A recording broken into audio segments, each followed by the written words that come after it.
In this video, let me show you how to fix WhatsApp backup code not restoring. So if you're trying to restore your backups and if you're having issues, let me show you a few solutions that you can try out. Now the first thing that you need to check is the phone number that you're entering.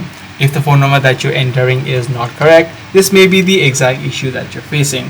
Also make sure that the Google account or any sort of cloud account that you use to back up or back up the data on, make sure that your Google account or Apple account is also logged in. So for example, if you use a different Google account to back up your data and if the Google account is currently not logged in or you haven't yet logged into the Google account on this device, this may be the issue that you're facing. So make sure you log into the exact cloud or the Google account that you have backed up the data on. Now in these situations, what you can also try out is try to clear out the Google Drive cache. So mainly if you are using an Android device, it is likely that you've backed up on the Google Drive.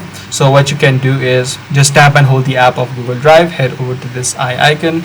Once you're inside of the settings page, head over to storage and then tap on the clear cache option. Now even after doing all of these steps, you're still having issues with it.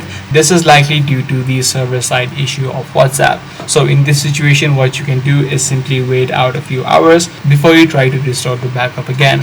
So I do hope this guide video did help you out. If it did, be sure to subscribe, share and also give this video a thumbs up.